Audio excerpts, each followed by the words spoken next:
Recording in progress.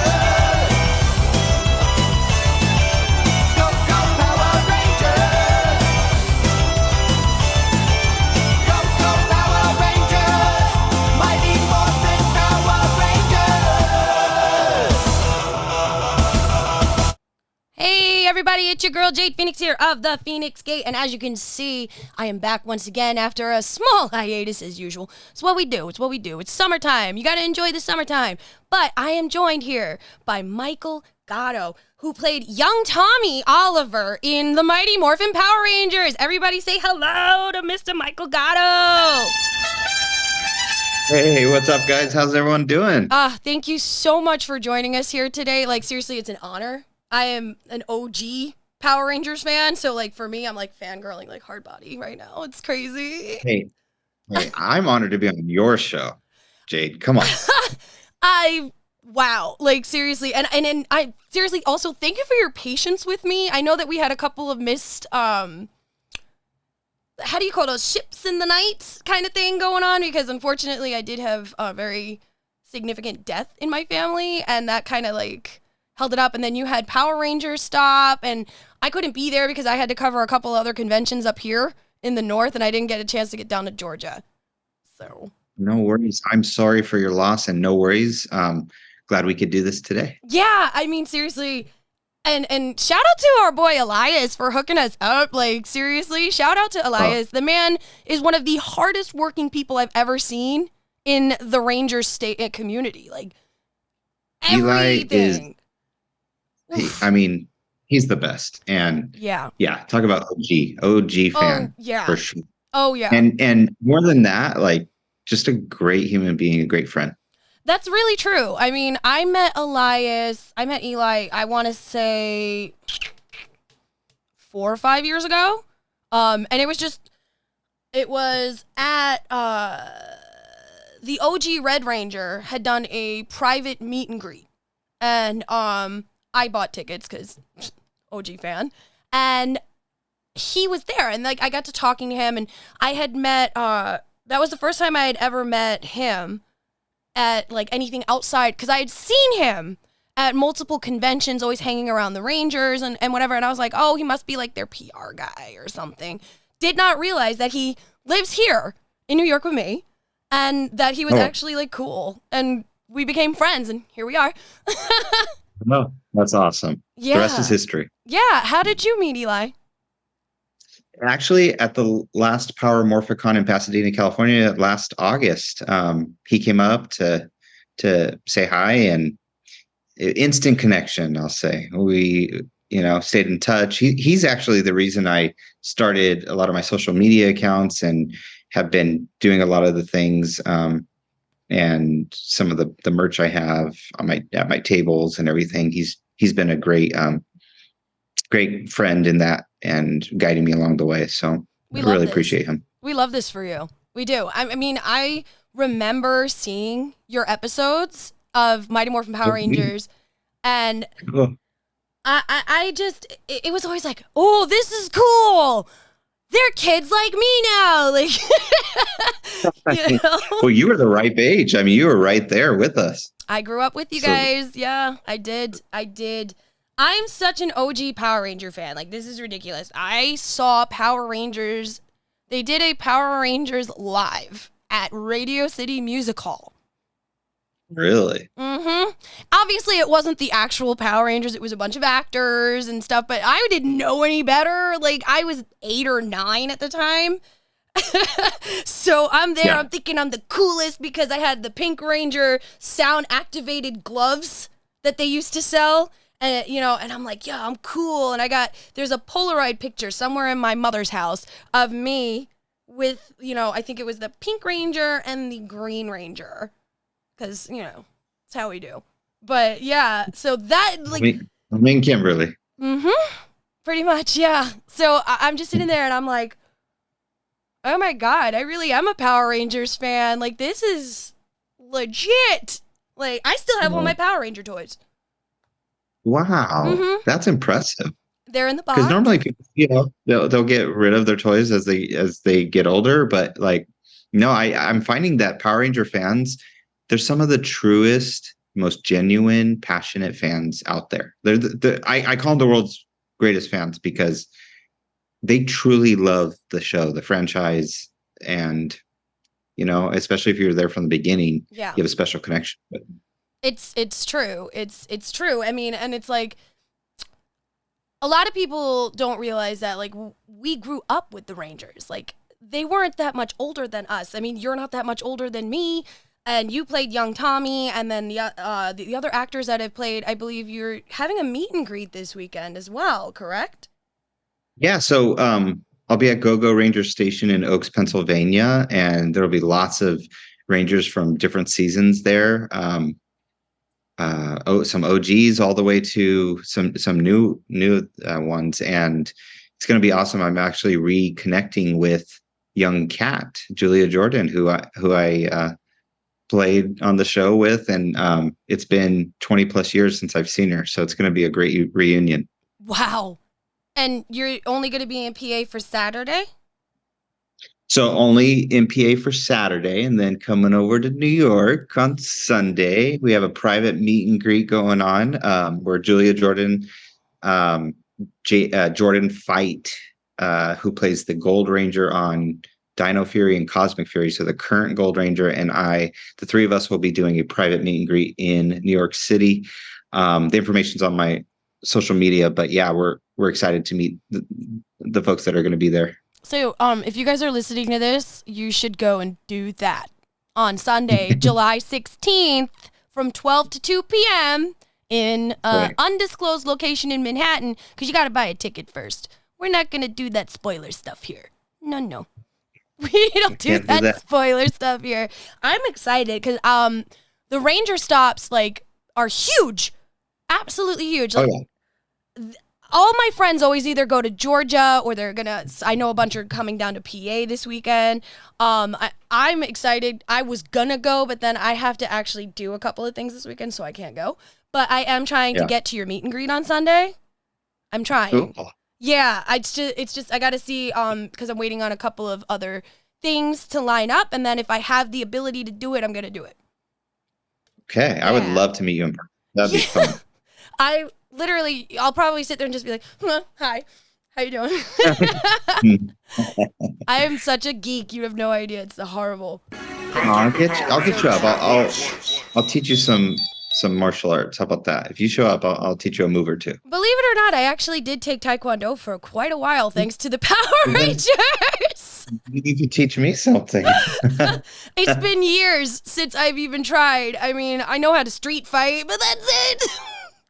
It's a little different. No, I know sometimes people ask me to do a kick or show them a move, and I'm like, sure, but have 911 ready to go, just in case. No. Right? It's been a little while. Like, guys, we're not young cats anymore. I mean, granted, we look amazing for our age because elder millennials don't actually age. Thank you. But I just realized that technically I am a millennial. You like are? I fall into that category. So since they changed the block, you are no longer considered the tail end of Gen X. You are now considered an elder millennial like me. They didn't ask me about that. So I know. They didn't ask a bunch of us about that. They didn't ask a bunch of us about that. And I actually feel like a lot of Gen Z people Gen X people feel cheated because they're no longer considered Gen X. Like, I have a friend of mine that was born in 81.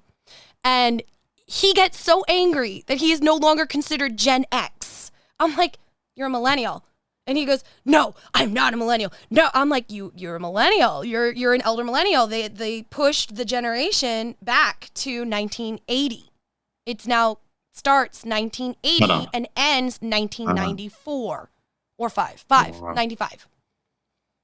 Well, nothing against millennials, but why the change? I wonder. I'm thinking because millennials are not having children. So because a lot of millennials are not having children, they did not have a new generation. So millennials were also from when I did my research on this, because I actually did a lot of research on this because I was very interested. Gen X originally ended in 1982 and 83. That was the cutoff. Then would have been me. I still would have been considered a millennial no matter what. But Mm. I was proud of that. I was like, I am the elder. Y'all bow down to me. I am the first, you know? But it changed. And I never really understood why, but they say that they do that sometimes with generational stuff. Like they change the generation times based on population. So Oh, wow. I think I didn't know that. I didn't either. And because of the population, I'm assuming because we have Gen X, millennials, also known as Gen Y or the Pepsi generation. Then we have Gen Z. And then from the latest one is Gen Alpha. And I think there was the newest one is Gen Beta, but don't quote me on that because I haven't really followed. But Gen Alpha is turning, like, their first Gen Alphas are turning 13 this year. So they're getting older. And we're all getting older. I know I did my part with population because my wife and I have 4 kids. So oh wow, under the age of 10. Okay, so yours would technically be considered Gen Alpha. Okay. Yeah, your kids would be considered Gen Alpha. Wow. Yeah, I know. That's crazy, right? A lot of them also, one of the other things that I hate for them is they're also considered the post 9/11 generation. Oh. Yeah. Yeah, can we not call it that? I don't, which is probably another reason why they don't call millennials Pepsi generation anymore. Does that make sense? What was this? Why did they coin them the Pepsi generation? We were also known as the MTV generation. Well, that makes sense. I remember growing up watching that for sure. Yeah, so I think that's kind of probably why we became like MTV, Pepsi, because that was like this whole big resurgence in the 80s and 90s. So I assume that was just a nickname they gave us. Got it. I mean, and the reason why they call them Gen Alpha now is because obviously you can't have Gen Z going into bleh. So Gen Z is votable now. Double A? Double A. But I guess they decided to go Greek letters. Who knows? Because I mean, the whole generational system I think is just retarded, if you ask me. Because people get so offended when you refer to them by their generation. Like, my mother is a boomer. Like, she falls in that category. My father, boomer. He falls in that category. But my stepfather is technically Generation X. And he doesn't get mad if you call him Gen X. But my mother gets so mad if you call her a boomer. She gets so angry. She's like, nope. No. Don't call me that. She's like, I'm not a boomer. I'm like, you kind of are, though, Mom. Sorry. What does she want to be called? Mom. Then Mom. Hopefully eventually Grandma, but that's not going to happen anytime soon. So, sorry, Mom. I love you. You gotta make that happen for her. I mean, I'm one of those millennials that does not want children. Okay, well, that's your choice, and that's fine. Speaking of children, you made your acting debut in 1996. So you were 10? You were a little older. It was 95, I think. And so I was, it was 94 to 96-ish. I was 11 when I started. I did the first 2 episodes. And then the second season, when they brought us back, I turned 12 and did 11 episodes. So 13 episodes total from 11 to 12 years old. And also had the opportunity to do a pilot episode of the show Big Bad Beetleborgs. I don't know if you remember that show. Yeah, I loved that show. Yeah, so I played Drew the Blue Beetleborg on the pilot episode that Saban created to sell to Fox, and did that. Actually, they were going to have me on the show, but they decided against it because they said that kids would recognize me as young Tommy, and it wouldn't make sense. And so they decided against it. Makes sense. Emotional damage. They did that, and also the White Ranger caught a video. I played young Jason David Frank in that. So when he would think back to his days learning martial arts, I got to play him as a kid. So. And you got to work pretty closely with Jason, correct? Yeah, I mean, we never filmed at the same time, but we'd have to do those transition shots where I'm coming in, he's going out, or he's going in, I'm coming out, and so we got to hang out in between takes and on the set in his dressing room different times, and it was awesome. He was a really good person. He was actually the first Power Ranger I ever got to meet in person. No way. Yep. I met him, oh my God, more than 10 years ago at Wizard World, of all things. No, was it Wizard World or was it Big Apple Con? One of the two. Wizard World doesn't even exist anymore. It's now Fan Expo.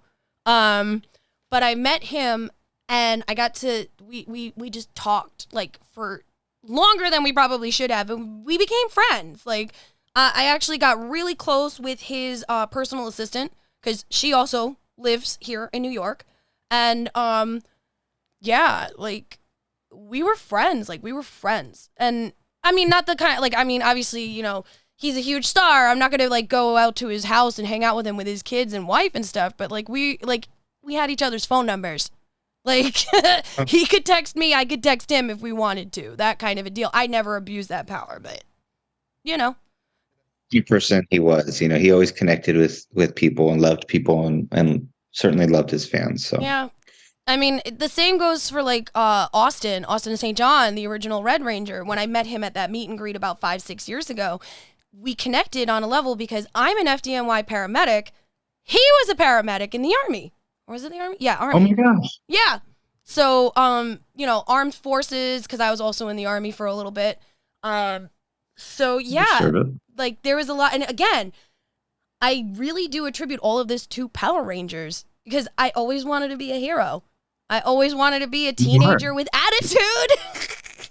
You're a real life hero. I mean, think about it. You're saving lives. You're serving our country. I mean, gosh, hats off to you for sure. I wouldn't have been here if it wasn't for you guys actually shaping my childhood and giving me that moral compass. Like, Power Rangers gave so many of us a moral compass that most people don't even realize they have until they actually sit back and be like, oh, wow. Oh, I learned that from that show. Because, like, you guys would give us, like, again, if you go back and watch this series now as an adult, you sit there and you laugh at the cheesiness, correct? For sure. Yeah. But it also gave us a moral compass on where we should go dealing with certain things. How do we deal with bullies like Bulk and Skull? Or the Putties, who are also kind of bullies, you know? Like, how do we deal with villains like Rita Repulsa and Lord Zed? Like, what do? We call upon the inner power of ourselves and rise above, like the Power Rangers did. And, yeah, like, nobody can sit there and tell me any different that the Power Ranger generation, as I call it, which is mostly millennials and Gen Z, it don't have that inner sense. They do. And a lot of it is thanks to the way you guys portrayed them. You made us believe, like, oh, wait, I could be a Power Ranger because look at this guy. He's got to be my age. I could be a Power Ranger too. I can't tell you how much I appreciate that. That's cool. Thanks for sharing. Yeah. I mean, sorry for the gushing, but it's true. It's true. Mm-hmm. I mean, so after you finished your acting career, you were in your early teens? I was going into high school, basically. Yeah. So went into high school and kind of wanted to just concentrate on school. You know, I did theater in high school and did some plays and musicals while in high school, but I put the acting entertainment part of my life aside because I wanted to be the first in my family to graduate from college and kind of focused on that. So I went to college and ended up going into education. So I've kind of never left school. That's amazing. That's amazing. Yeah. I mean, seriously, like, you were a teacher. Like, did kids ever recognize you when you first started teaching? You know, I don't think they would right off the bat, but they would definitely Google my name and then find out, you know, who I played and come back the next day and be like, were you young Tommy, the White Power Ranger? You know, and so of course I would address it and tell the stories, and they thought it was cool to have a Power Ranger as a high school student, you know. I mean, in all honesty, can you really blame them? Like, yeah, that would have been so cool. I think cool. that would be cool. That would be cool. Yeah, for sure. But yeah, no, it was was a great time. I loved being a teacher, and then I went on to become an administrator, a high school assistant principal, and then a middle school principal. And I've spent the last 6 years in human resources for my school district, hiring teachers and principals. So, That is awesome. That's awesome. yeah. And this is all based out in LA. Yeah, just outside of LA. Uh-huh. Nice. Because I was going to say, you don't want to know about the situation here in New York when it comes to our teachers. So, but I'm pretty sure it's a national problem. So, We have our challenges in education, but I know, people are working hard to try to figure out how we can make it better. I hope so. I have a couple of friends of mine that are teachers that they're cosplayers and performers like me, and their day job is they're a teacher for a high school, and they're so burnt out after the last few years that 9 times out of 10 I'm like talking them off the ledge, where it's like, no, don't, it's okay, everything's gonna be all right. But it's hard. I'm lucky. If I see a patient, yeah, I may see some of the most horrible things you're gonna see doing my job, but my job only lasts maybe about an hour or two, and then I can move on to the next one. You, as an educator, have to deal with these kids 5 days a week, most of the year, and you form these bonds with them. Like, my hat's off to you. I couldn't do it. Tell you, it's challenging work. It was pre-COVID, but it's even more so post-COVID. There are just different challenges. People are different. There are different needs. A lot of mental health issues and behavior issues, and that's amongst the students, but our adults are also experiencing challenges themselves as well. So it's kind of a unfortunate perfect storm of issues. And then you've got the learning loss from the pandemic, and so we were already behind as a country and trying to get ahead, and that set us back some. So we're in a different place right now, but I'm hopeful. I mean, we have to stay positive and try to just together move forward. I agree. So did you have a specific subject that you taught, or were you just like an all jack of all trades kind of teacher? So I taught high school English. I was also the yearbook advisor. Nice.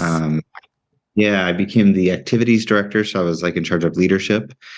And for one semester, I taught sociology because I have a background in psychology, so I taught sociology. Yeah, it was great time. Yeah, for sure. I love that. Like, I took sociology was probably one of my favorite classes in college. So I always enjoyed that class, and I mean, I get to live it every day. So doing what I do, you get to see the different everything, and then everybody's like, "Oh, how come you have such this like different view of the world?" I'm like, "Because I see it from a different view than you." And I know my teacher friends, sometimes they tell me about the things that they go through with their kids, especially post-COVID. And I'm like horrified sometimes at the stories that they tell me, because they will see a child that or young adult in crisis, and their hands are tied. They can't do anything. They can't help. They don't have the ability or the extra resources to help these children, and it frustrates them. Like, I see it all the time when we get because we will get calls into schools for children that are acting up. 9 times out of 10, it's literally because these children have undiagnosed psychiatric issues, or they have parents that cannot afford to get them the help that they need. And the teachers are required, I guess, by law to just call an ambulance and send them to the hospital instead of actually focusing and dealing on the problem. It's like you're putting a Band-Aid on a hemorrhage. Right. That's not going to work. No. I mean, and I'm sure you've had that in your past with kids that you can see were going to go a certain way and there was nothing that you could do. That must be so heartbreaking. There are a lot of resources out there. You just got to be able to tap into them, Yeah. The problem is in our post-COVID world, how can we? if they're not there. That's true too. Yeah, that is the big problem, because one of the other big things that my friend was telling me is that you guys have a massive shortage now of teachers, like actual like teachers that are certified, teachers that are willing to work. Like, yeah, you guys took a major hit, and then like our education system is suffering because of it, and that's not okay. We're also trying to bring in more social workers, and thankfully in my district, we're partnering with universities to bring in social work interns to help them meet the need of practical experience, but then also to help us provide more social emotional support for our kids. That's amazing. I wish they do that here in New York. I really wish that they would do that here in New York. They do not do that here. Okay, let me backtrack, because one thing that we started doing as medics, because FDNY, what we started doing is we formed a unit called the Mental Health Unit. And that unit was formed where a social worker rides along with an EMT and a paramedic to only psychological jobs, which, we classify them as EDPs, emotionally disturbed or emotionally dangerous people. And they will only respond to those jobs. And the social worker actually will help facilitate, get the person where they need to go, not just shove them in the psych ER and have them sit there for hours or days with nowhere for them to go. No help. So that's a good approach, because that's what's necessary sometimes. Unfortunately, yes. So do you have, let me think, like, what is your most memorable thing about either being a teacher, administrator, or even your job now? Like you said, human resources. I look back as a teacher, and it's having that direct impact on kids. That is just amazing. I had a student who was getting all Fs. He was getting in trouble all the time. And I really tried to make a connection with him. And he got through, and he ended up graduating. And some years later, he emailed me and said, "Hey, I just want to thank you for what you did. You felt like at the time you were the only person who really cared about me and my well-being and my success. And this is what I'm doing now. And I just want to thank you." And that was huge, made everything worth it, all the challenges and sacrifices. That is amazing. Like, I actually do have a similar experience with that. I had picked up a patient, young teenager. Yeah. And I'm not going to break HIPAA here, but they were going through an episode, and me and my partner basically talked to them. That's all we did. We obviously still took them to the hospital, but we talked to them, and the mom saw how we talked to them, how we connected to them. And throughout the years, I'm talking years with this person, because they actually found my social media, which is not technically against the rules, but we don't encourage it. They stayed in touch with me. That little person, I'm not going to say their gender, that person recently just graduated college. Oh, wow. I know. Very cool. I know. And I'm just sitting there like, and it's funny because their mom reached out to me and said, "Hey, I don't know if you remember who we are, but I want to say, such and such is graduating college today, and they would not be here if it wasn't for you and your partner. So thank you." So that's awesome. To this day, apparently, they still remember me and my partner, talking them from, doing something that they should not be doing. Basically checking out, if you know what I mean. So that for me is when I have a bad day or if I have a bad call, that keeps me going. So it's so good to hear that you had a similar experience. Yeah, for sure. I love that. I love this for you. So in my research, I found out that you have a band. Had a band. Had a band named Sanctified, and you guys formed in 2000? Yeah. So actually, my senior year of high school, my brother and some friends and I decided to do the talent show. and we performed a song there, and people were like, that wasn't so bad. Maybe you should consider doing that. And so 5 of us formed an a cappella group at the time. Ooh. So 5 singers. We would go around and sing at different churches, perform at different events. We ended up winning a gospel competition that McDonald's and Disney sponsored. What? So we got to sing at the Shrine Auditorium in LA. We did the national anthem for a Kings hockey game at the Staples Center. Lots of opportunities. It was really, really fun. And we said, if we really want to take this to the next level, we need to add instruments. We can't just do a cappella. They don't play a cappella music on the radio, right? So we got a bass player, a drummer, and a guitarist.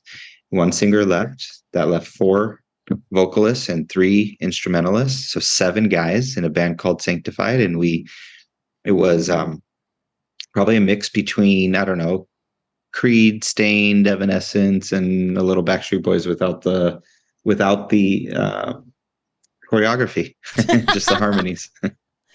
That's awesome. I mean, did you guys ever release any albums? Like, were you ever signed to a label?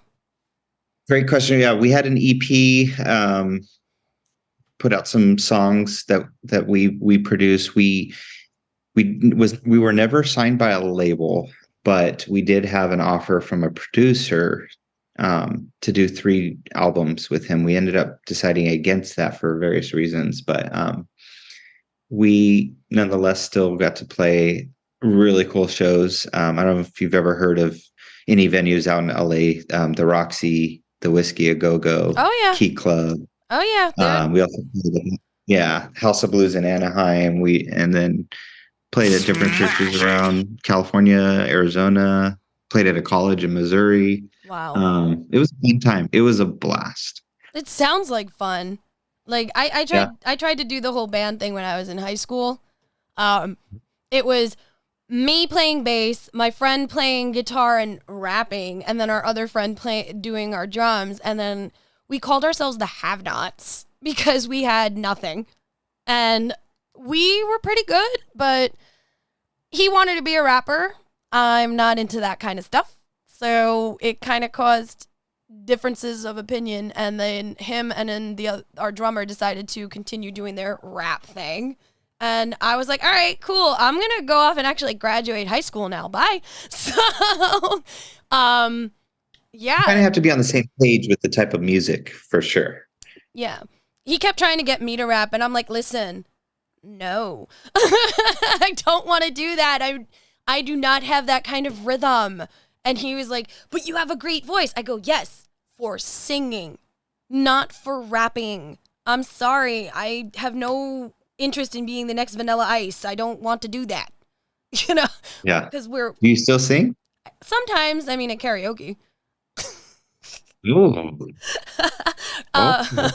But maybe New York on Sunday the 16th.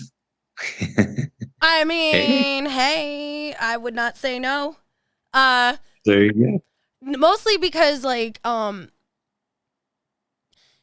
so my friend, he does different bars in the area, or he used to before COVID. I don't know if he still does, but he runs a karaoke business. And somebody told him once that I can sing. And I was like, don't do that, because I don't do that anymore.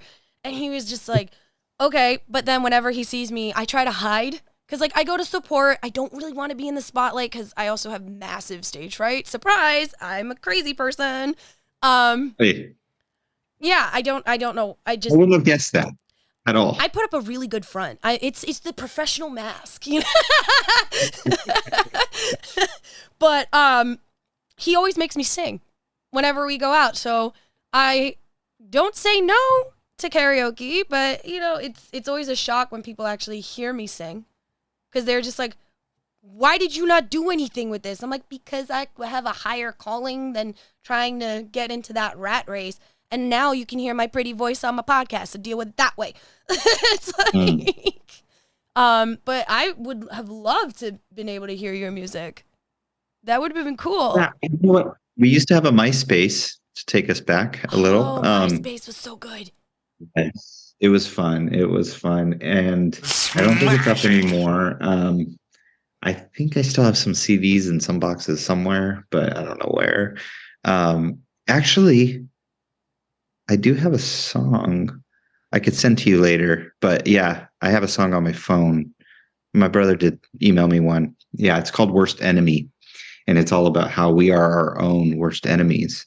And the I lyrics love are pretty that. cool. Yeah, I'll send it to you. Yay! Thank you. I would love that Got because it. I definitely want to hear that. I want to hear your music. Like when I saw that you had a band when I was doing my research, I was just like, he has a band? I didn't know this. And then I was reading more about it. I was like, oh, he was like Creed. Cool. And then for some reason, I don't know if you've ever watched that South Park episode where Yes. Cartman forms. Sanctified. Yeah. Where Cartman forms was it is it Faith plus one or whatever? I was like, oh, I wonder if that's kind of what they did too. Did you get a Mauve record? Yeah, they I know, it's so funny.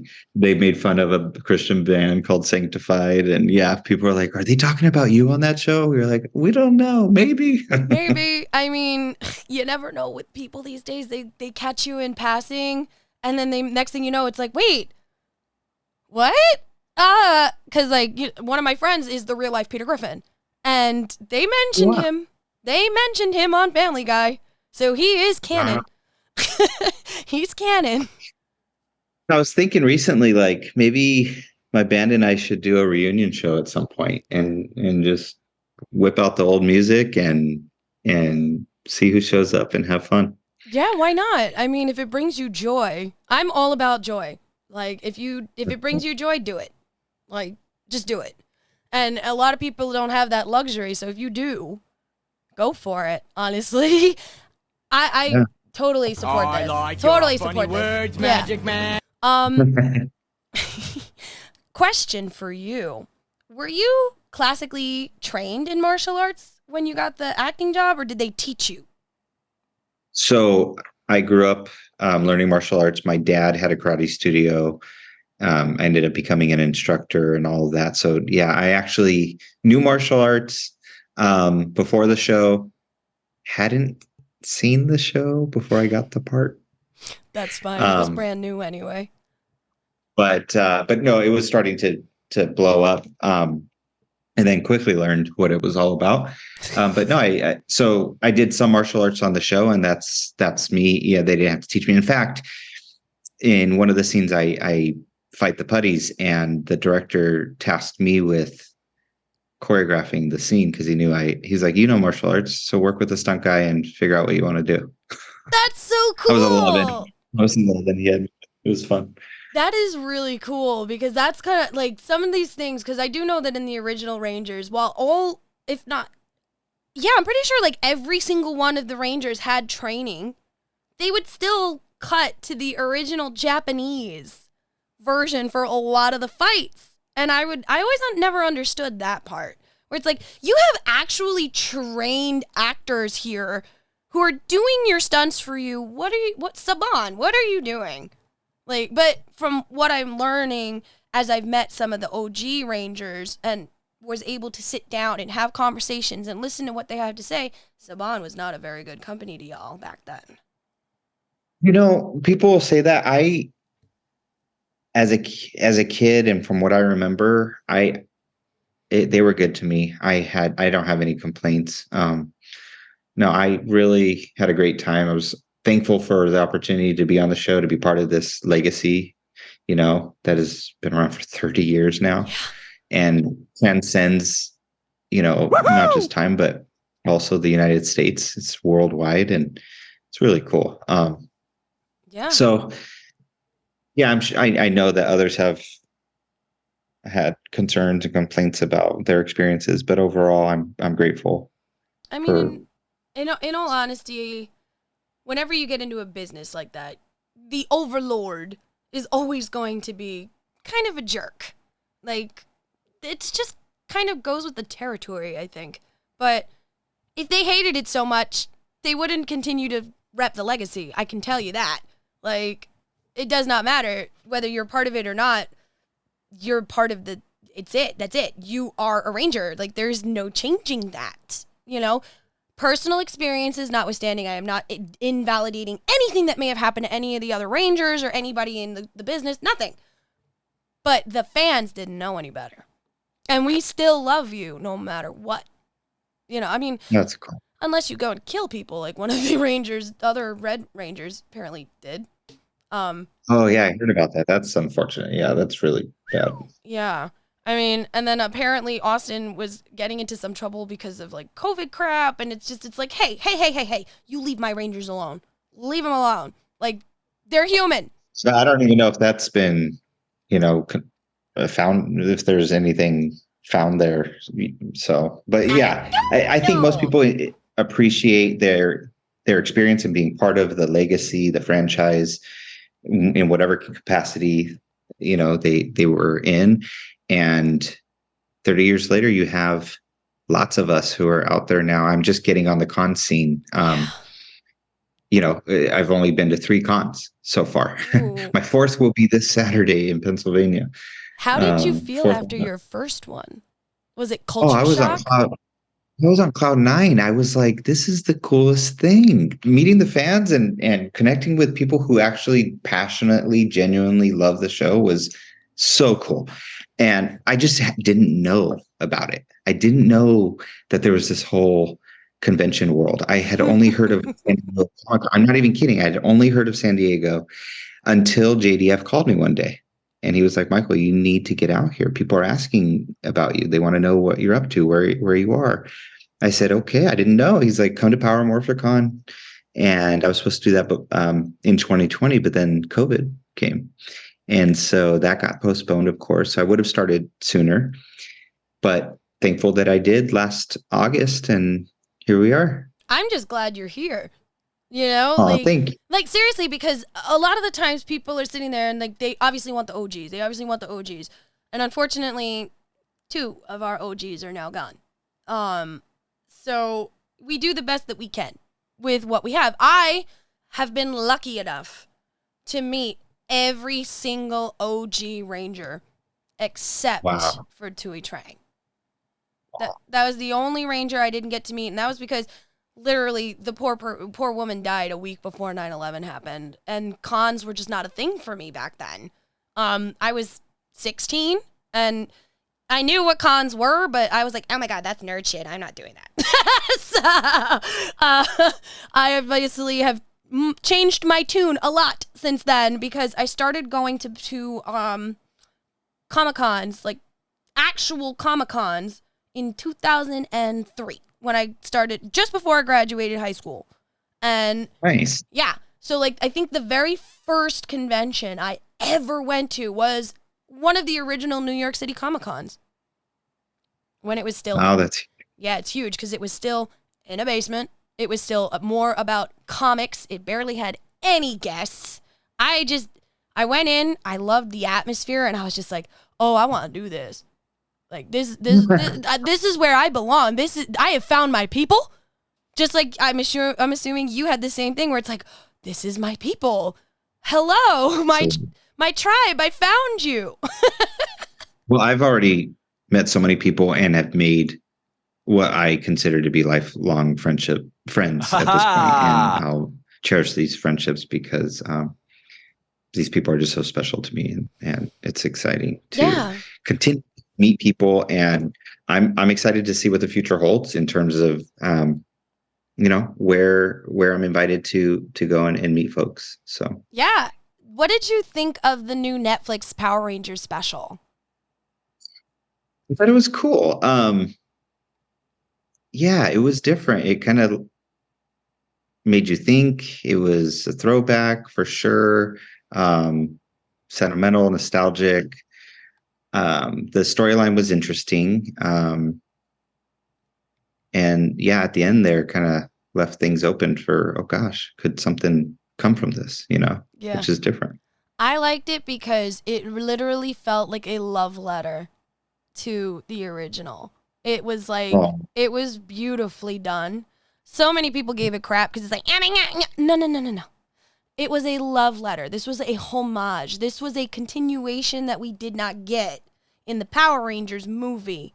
We didn't get, not the original movie that they did 25 years ago. I'm talking about that movie that they did, what was it, like 2017 or 18? that they put out. Oh, yes. Yes, that one. And I'm just like, because I went to go see that. Of course I did. Hello. But I'm sitting there like, what is this? This is, huh? Okay, I don't really like that. I mean, I still watch it because it's funny. Without knowing, and my wife and I should have previewed it, I guess, but we just weren't expecting it to be that way.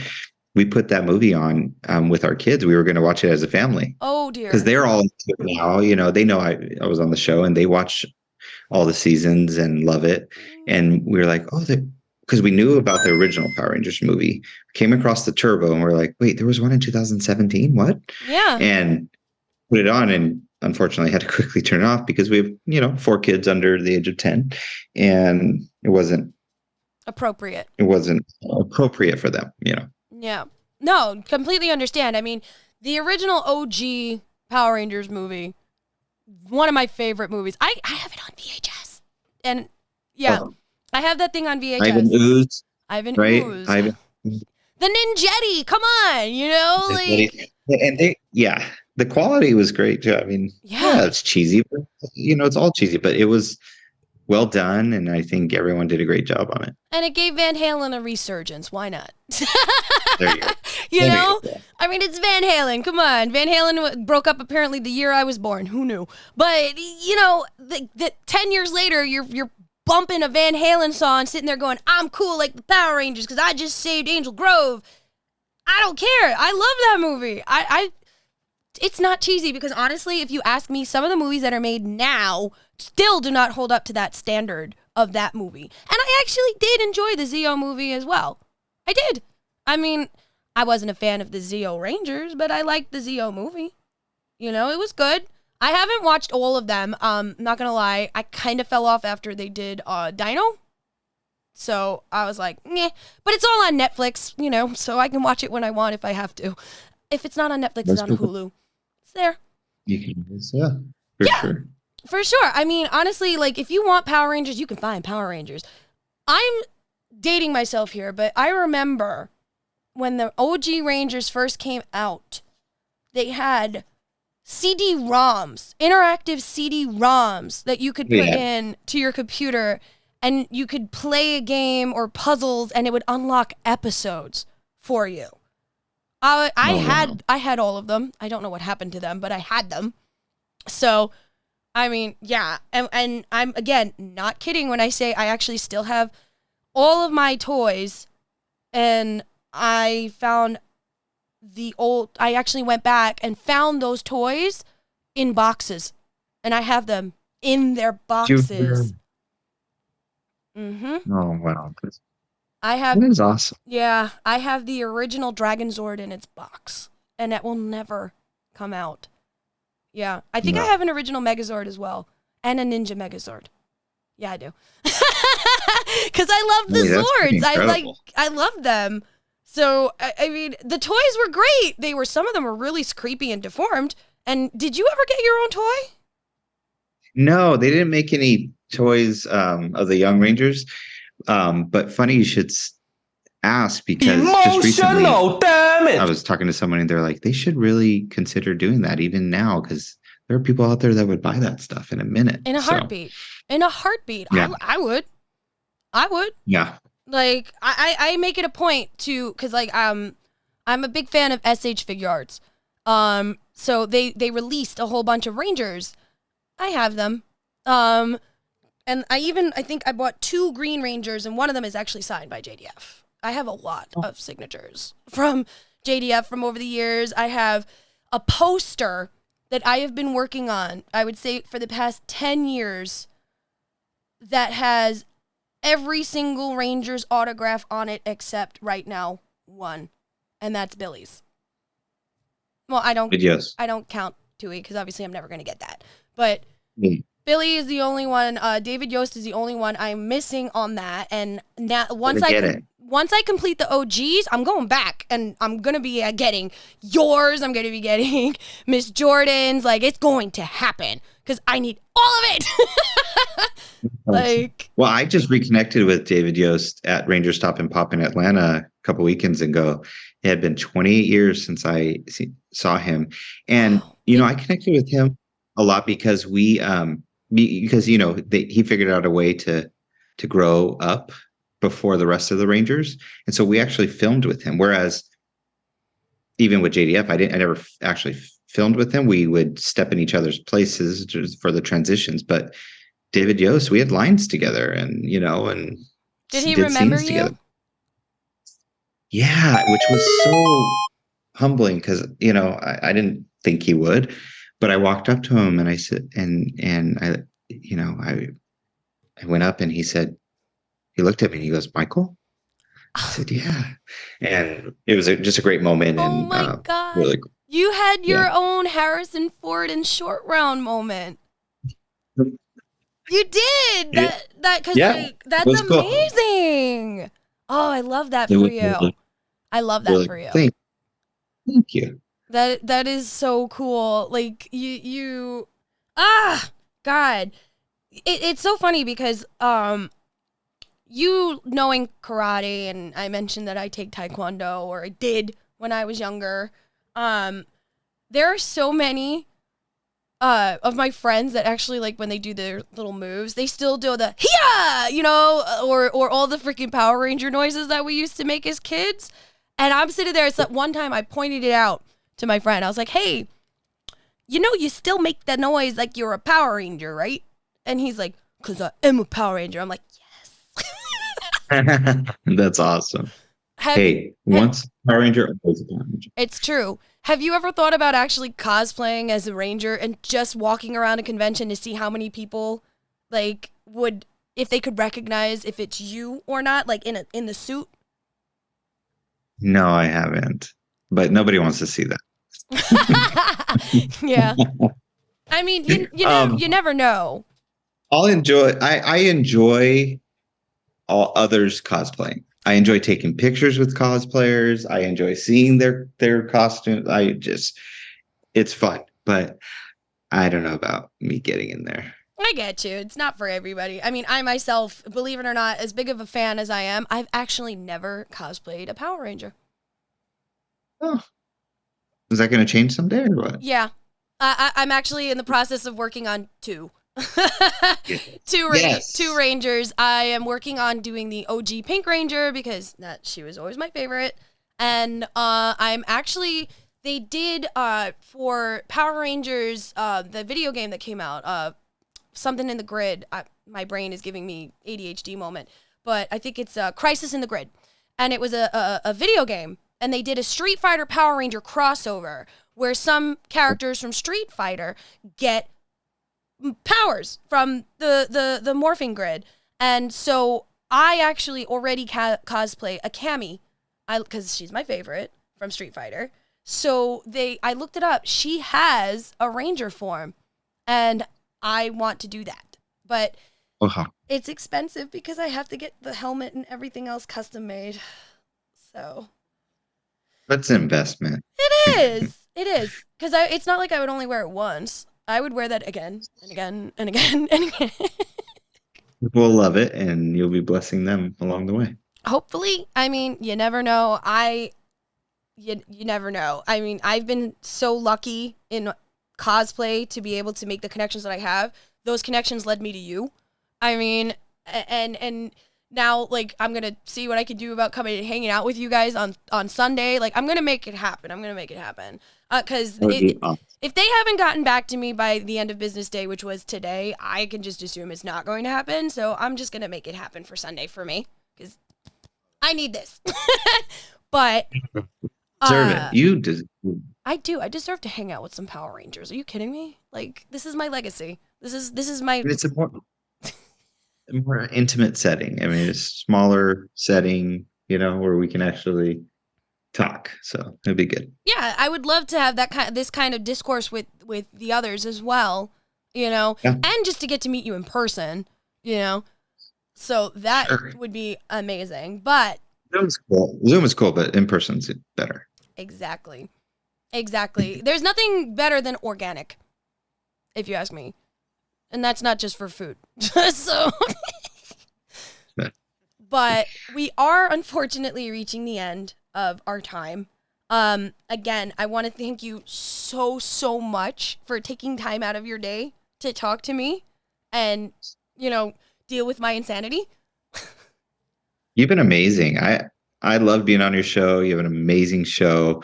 Thank you to all the fans for listening in. This was really fun, and I hope to meet you in person as early as Sunday, if not soon. Yeah, no, you have no idea. When I was telling a bunch of my friends that I was interviewing you today, they were like, "Oh, what? You're interviewing a Power Ranger?" I was like, "Yeah." And they're like, "Oh my God, Jade, that is so cool." I was like, "Yeah." They go, "You're putting the episode up right away, right?" I'm like, "Yeah." Cool. So they're really, really excited because, we love the Power Rangers. There's literally nothing bad that we could say. We loved the cheesiness. We loved the effects. We loved the people. We loved granted, the storyline was here and there, but we didn't care because we loved every part of it. And we love you because you're a part of it. So thank you. Like, seriously, I can't thank you enough. Thank you, Jade. Thanks for having us so much. Really appreciate it. No, seriously, thank you. And everybody, if you didn't catch it before, they are going to be at Ranger Stop Philadelphia this weekend. You're going to be there. A bunch of other Rangers are going to be there. Go Ranger Station. Sorry. Go Ranger. Go Ranger Station. Yes. Okay. I misspoke. Go Ranger Station in Philadelphia. You guys got to go check it out. And if you can't get to Philly, they are still doing the intimate VIP meet and greet, which you can find on all of Michael's socials.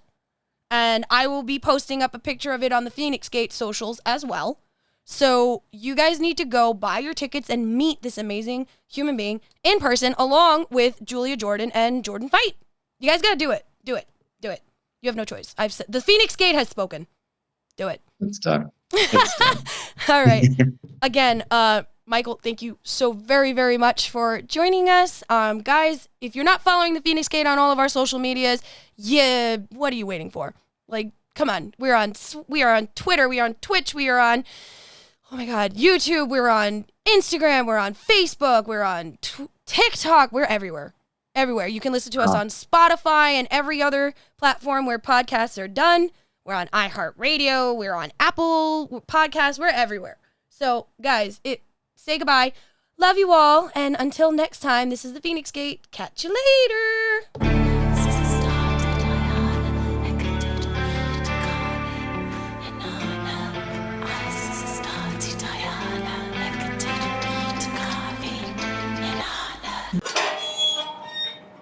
I am the